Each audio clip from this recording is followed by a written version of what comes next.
اعوذ باللہ من الشیطان الرجیم بسم اللہ الرحمن الرحیم۔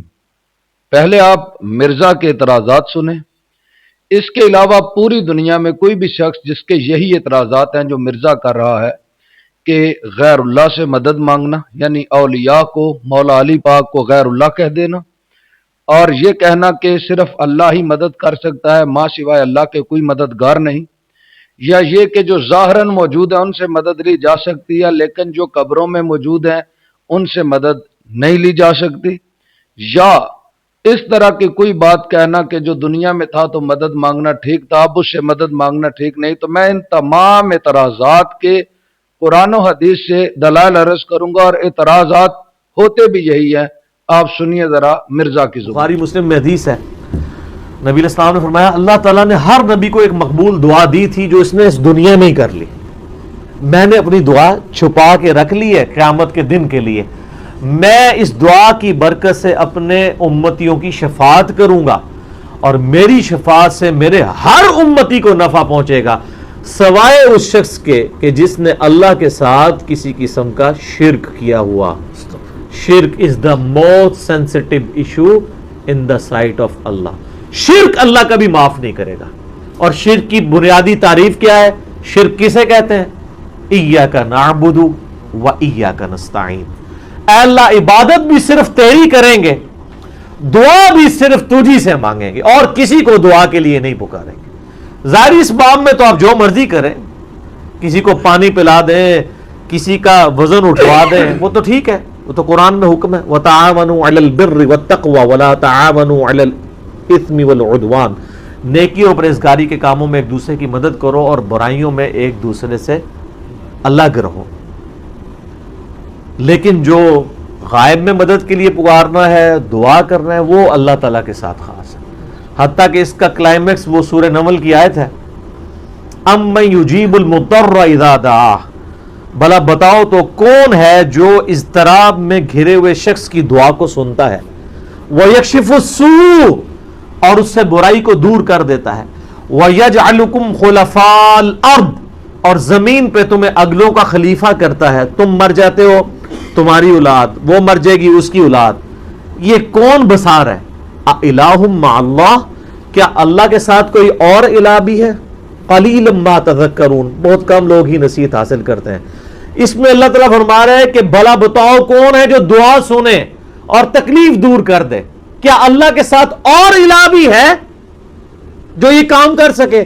یعنی جس سے آپ نے مدد مانگی کہ وہ میری تکلیف دور کرے دعا کے طور پہ، ظاہر اس باب تو قرآن میں حکم ہے دعا کے طور پہ۔ ایک تو ہے میں کہتا ہوں نہیں مجھے پانی پلا دیں، ٹھیک ہے، لیکن آپ بغداد میں دفن ہے اور میں یہاں سے بیٹھ کے کہتا ہوں مجھے پانی پلا دیں، یہ شرک ہے۔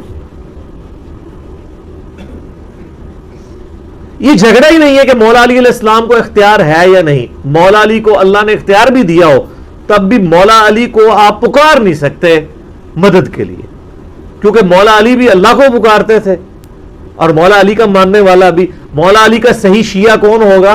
جو اللہ کو پکارے، ایاک نعبد و ایاک نستعین۔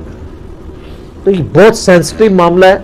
مولا علی کے نام کے اوپر اس طریقے سے جو یہ شرک کھڑا کر رہے ہیں، اور اہل بیت کے نام کے اوپر یہ مکتبہ اہل بیت کی بھی بدنامی کر رہے ہیں، اور اس میں سب سے پہلے تو شیعہ کو سامنے آ کے ان کی مخالفت کرنی چاہیے۔ یہ دیر آئے درست آئے، بہرحال پہلے تو ایک ٹکٹ میں دو مزے کرتے رہے نا۔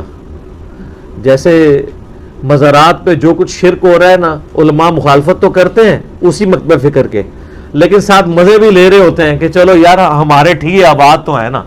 جی تو ناظرین، مرزا نے یہاں وہی دو تین باتیں کی جو میں پہلے عرض کر چکا تھا۔ اب اس نے جو دلیل پیش کی ہے آپ نے سنی کہ اس نے کہا ما اللہ، اللہ کے ساتھ تم غیر اللہ کو شریک بناتے ہو، غیر اللہ سے مدد مانگتے ہو۔ تو پہلی بات ذرا غور سے یہ سنیے گا، ایک ہوتا ہے غیر اللہ، غیر اللہ سے مدد مانگنا ہم بھی کفر سمجھتے ہیں، شرک سمجھتے ہیں، اور اسلام کے منافی سمجھتے ہیں، لیکن اولیاء غیر اللہ نہیں ہیں۔ اگر کوئی کہے یہ تو میں قرآن سے یہاں پہلی دلیل عرض کرتا ہوں کہ کیا اللہ ہی مدد کر سکتا ہے جیسے کہ مرزا صاحب کہہ رہے ہیں، یا کوئی اور بھی مدد کر سکتا ہے؟ تو سنیے، یہ میرے سامنے قرآن کھلا ہوا ہے، یہ سورہ مائدہ ہے، اس کی آیت نمبر 55 ہے۔ اللہ فرماتا ہے بسم اللہ الرحمن الرحیم انما ولیکم اللہ، فرمایا بے شک اللہ تمہارا مددگار ہے، وَرَسُولُهُ، اور اس کا رسول بھی تمہارا مددگار ہے، وَالَّذِينَ آمَنُوا، اور ایمان والے بھی تمہارے مددگار ہیں، یعنی اللہ نے ان تین کو مددگار قرار دیا۔ اللہ بھی مددگار ہے، اللہ کا رسول بھی مددگار ہے، اور مومنین بھی تمہارے مددگار ہیں۔ وہاں اللہ کہہ رہا ہے کہ اللہ کے سوا کسی سے مدد نہ مانگو، اور یہاں اللہ سورہ مائدہ میں فرما رہا ہے کہ رسول بھی مددگار ہے، ایمان والے، تو کیا یہ دو آیات ایک دوسرے کے خلاف ہیں؟ تعارض آ گیا ہے؟ تو ایسا بالکل بھی نہیں ہے، آیات میں تعارض نہیں ہے۔ چیز یہ ہے کہ ان دونوں کا ہم اکٹھا کیسے کریں گے؟ تو سنیے، وہ ہے غیر اللہ جن سے منع کیا گیا، یہ غیر اللہ نہیں، ان کا کوئی اور نام ہے، اور سنیے وہ کیا ہے۔ یہ اس سے اگلی آیت اللہ فرماتا ہے وَمَن يَتَوَلَّ اللَّهَ، اور جو اللہ سے پھر جائے، یعنی اللہ کو مددگار نہ سمجھے، وَرَسُولَهُ، اور اس کے رسول کو مددگار نہ سمجھے، اس کے رسول سے منہ پھیر لے، وَالَّذِينَ آمَنُوا، اور ایمان والوں سے منہ پھیر لے، یعنی یہ تین مددگار ہیں، ان تینوں میں سے جو کسی سے منہ پھیر لے تو وہ سنے فَإِنَّ حِزْبَ اللَّهِ، بے شک یہ اللہ کا گروہ ہے اور یہی غالب رہے گا، ہم الغالبون، یہی غالب رہیں گے۔ تو یہ غیر اللہ نہیں، یہ حزب اللہ ہے۔ کیا فرمایا؟ فَإِنَّ حِزْبَ اللَّهِ، بے شک اللہ کا گروہ۔ تو میرے بھائیوں، اتنے سے آپ کو یہ تو سمجھ آ گئی کہ یہ غیر اللہ نہیں، یہ حزب اللہ ہے، اور حزب اللہ سے مدد مانگنا، یہ مددگار ہے، یہ اللہ کا قرآن کہہ رہا ہے۔ اور میں تھوڑی سی مزید اس کی تفصیل عرض کرتا ہوں کہ کیا جبریل یعنی فرشتے اور مولا علی پاک کی ذات نیک بندے مددگار ہو سکتے ہیں کہ نہیں؟ آپ تھوڑی سی توجہ فرمائیے گا۔ یہاں میں یہ سورہ تحریم ہے 28 نمبر پارہ، اس کی آیت نمبر 4 کی تلاوت کرتا ہوں۔ اللہ فرماتا ہے بسم اللہ الرحمن الرحیم ان اللہ ہوا مولاہ، فرمایا بے شک اللہ وہ مددگار ہے، ساتھ ہی فرمایا وجبریل، اور جبریل بھی مددگار ہے، اور تیسری کیٹیگری فرمایا وصالح المؤمنین، اور نیک بندے بھی تمہارے مددگار ہیں۔ تو یہ اللہ نے تینوں کا نام لے لیا، تو یہ تعارض نہیں ہے، یعنی آیات جو مرزا نے پڑھی اور جو میں پڑھ رہا ہوں یہ ایک دوسرے کے الٹ نہیں ہے۔ وہاں اللہ غیر اللہ سے منع کر رہا ہے، اور یہاں پر حزب اللہ کا ذکر ہے، یہ غیر اللہ نہیں، یہ اللہ کے اپنے ہے، یہ اللہ کا اپنا گروہ ہے۔ اٹس ناٹ مین کہ آپ کو کہا گیا ہے آپ بتوں سے مدد نہ مانگے، آپ سے کہا گیا ہے کہ آپ کفار کے در پہ جا کے مدد نہ مانگے، اور آپ اس کا مطلب یہ لے لیں کہ رسول اللہ سے مدد نہ مانگی جائے اور مولا علی سے مدد نہ مانگی جائے۔ اب کچھ یہ بھی کہیں گے کہ اگر صالح المومنین تمام مدد کرتے ہیں تو آپ صرف یا علی مدد ہی کیوں کہتے ہیں؟ تو کہا گیا ہے نا نیک بندے، تو میری ریسرچ کے مطابق تو علی سے نیک اس امت میں کوئی بھی نہیں، جیسا کہ نیک کہتے ہیں نا جس کی نیکیاں زیادہ ہوں۔ تو خندق کے دن آقا علیہ الصلوۃ والسلام نے فرمایا تھا علی یہ تیری ایک ضربت، یہ تیری ایک ضرب، یہ تیرا ایک وار ثقلین کی عبادت سے افضل ہے۔ یعنی میری امت کے تمام جنات انسان مل جائے تو اس ایک نیکی کا برابر بھی نہیں ہو سکتی۔ ان کی نیکیاں تو صالح المومنین میں جو سب سے بڑا مومن ہے وہ کون ہے؟ مولا علی المرتضی۔ اس لیے زیادہ کہتے ہیں، لیکن اس کا مطلب یہ نہیں غوث پاک ایک نیک انسان ہے تو ان سے بھی لوگ مدد کہتے ہیں، المدد یا غوث الاعظم دستگیر، اس طرح جسے کوئی نیک سمجھتا ہے وہ ان قرآنی آیات کے مطابق ان سے مدد مانگتا ہے۔ اب یہاں میں دوسری بات عرض کروں، حقیقی مددگار صرف اللہ ہے، یہ ہر غیر اللہ سے نہیں، حزب اللہ سے مدد مانگنے والے ہر ایک کا یہ عقیدہ ہے۔ تھوڑی سی غور کرنا میرے اس بات پہ، مددگار حقیقت میں اللہ ہے، باقی جس کے پاس بھی یہ صفت ہے یہ ایک عطائی صفت ہے، یعنی اللہ کی عطا ہے اس پر۔ تو اب اس بات پر غور کریں کہ کیا اللہ کی صفت اس کے غیر میں موجود ہو سکتی ہے؟